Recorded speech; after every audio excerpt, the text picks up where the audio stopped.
Donc, bonjour, mon nom est Gabrielle Marchand, je suis stagiaire en technique de diététique dans le cadre de l'activité nutritionniste à votre service. Aujourd'hui, je vais vous parler de la canneberge.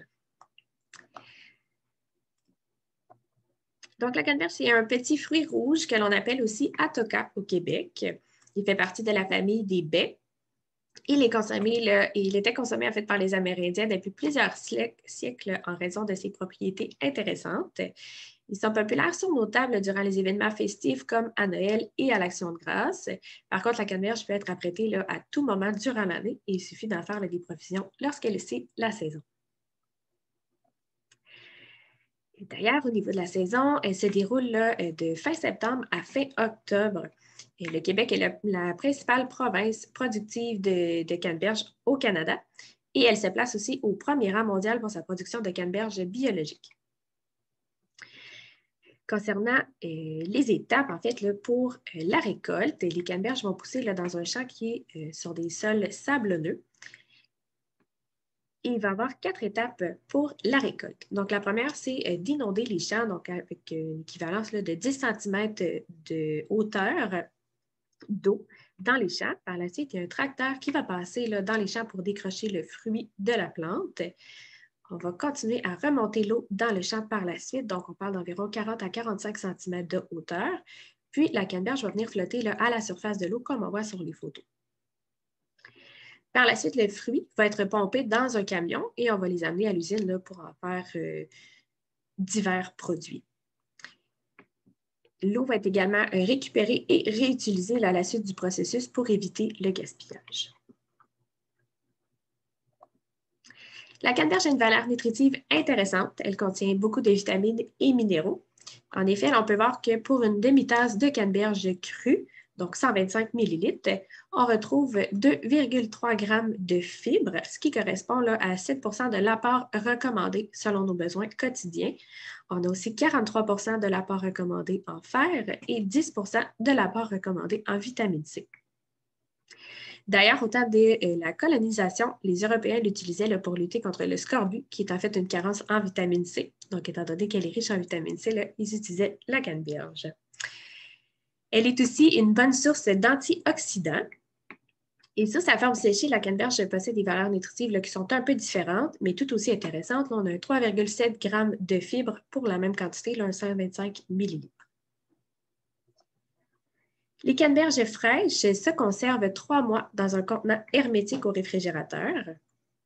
C'est également possible de les faire congeler. Donc, elles se conservent 3 ans au congélateur. Donc, c'est intéressant de faire des réserves durant la saison. En ce qui concerne les canneberges séchées, elles vont se conserver jusqu'à 1 an en température ambiante et elles peuvent aussi être congelées pour une durée de 1 an. Pour l'achat des canneberges, les canneberges fraîches peuvent se vendre dans certaines épiceries, surtout après la récolte, donc durant l'automne, environ de septembre à novembre. On va venir choisir des canneberges de couleur rouge vif et ferme. Le prix varie selon les marques, mais c'est à l'entour de 85 sous par 100 grammes. Et les canneberges séchées vont se retrouver plus facilement en épicerie. On va faire quand même attention, par contre, à la quantité de sucre qui va être ajoutée dans ce produit-là. Les prix vont varier. On a de 1,40 $ à 2,60 $ pour 100 grammes. Et les canneberges surgelées, elles, sont disponibles également à l'année et le prix va varier selon les marques, mais ça se situe aux alentours de 80 sous pour 100 grammes. Donc, au niveau de la préparation et l'utilisation, les canneberges peuvent se manger fraîches ou séchées, comme on l'a vu plus tôt. Lorsqu'on la consomme séchée, on peut l'ajouter à nos collations, donc avec des noix, on peut l'ajouter dans nos yogourts, dans nos céréales. Si on veut la consommer plutôt fraîche, la canneberge, en fait, elle a un côté bien acidulé, avec un côté un petit peu croquant. Il suffit de l'ajouter une poignée de canneberge dans nos préparations comme pain dessert ou dans nos muffins, dans nos croustades. On peut aussi venir l'ajouter dans nos salades accompagnées d'une vinaigrette un petit peu plus sucrée. Les canneberges surgelées, elles n'ont pas besoin nécessairement d'être dégelées avant d'être utilisées. Donc, on peut les ajouter surgelées dans nos muffins avant de les cuire, par exemple, ou on peut venir les dégeler pour les consommer comme s'ils étaient fraîches.